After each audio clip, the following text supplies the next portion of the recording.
After making the videos about the XD e-ink e-readers and the Booksnote Max and whether you should get them, I considered extensively whether to do a similar kind of video about the other e-reader that I own, the Kindle Oasis 3.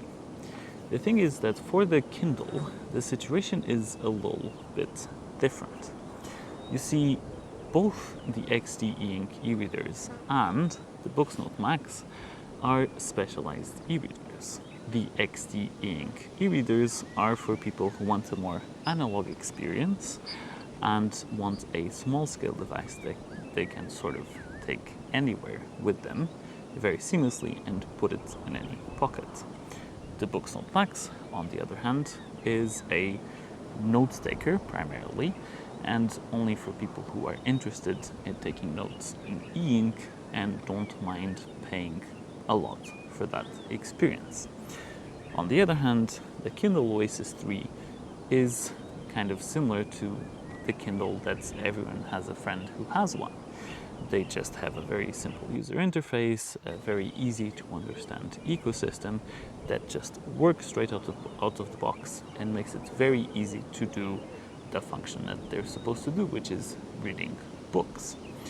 And for this reason, it just has an incredibly broad appeal. Not only that, but in the specific case of Kindle Oasis 3, it is also waterproof, which means that lots of people love to read in the bath or on the beach. And you can do this with the Kindle Oasis 3 without being concerned about water damage, for example. And not only that, but you also have the physical buttons to turn pages, which some people might not realize that they would like. But I can tell you that after using them, you will really come to appreciate these physical buttons. And finally, because it is an older device that's not in active production, you have to get it secondhand, which means that it's cheaper than more recent devices that are on the market. So it really has a lot of things going for it and very few things going against it. I can think of a few. For example, it doesn't have color like more recent devices, and so if that's something that you're interested in for some reason, then the Kindle Oasis 3 is not going to have it. It also is a device that you can only get secondhand because it's not in active production, and so this means that you'll have to get it from someone who has used it before, which some people might not like. It also is at this point 8 years old, so it's not going to be the latest device that is being produced, and some people will not really like that. Finally, because it is a Kindle, it is also locked in the Kindle ecosystem.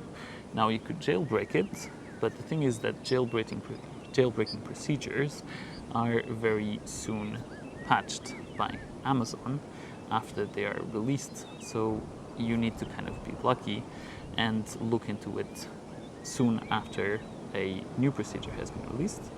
And it's also not the most straightforward procedure in most cases.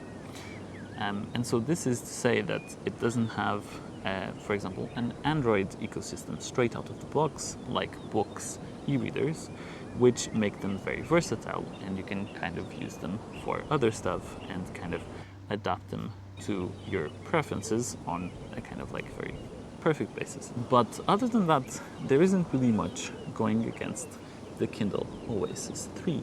It has an incredibly broad appeal, and I don't really think there are a lot of reasons why you shouldn't get one if this is something that you're looking into. Now, with all kinds of devices and any kind of meaningful purchase, you should obviously look into it and really figure out if there's any reason why you wouldn't like this device. But I would say that straight out of the box, there isn't really one main reason why the Kindle Oasis 3 wouldn't be for you. Did I convince you? Do you disagree? If so, leave a comment below and we can start a conversation. Thank you very much for watching, and I'll see you in a new video very soon.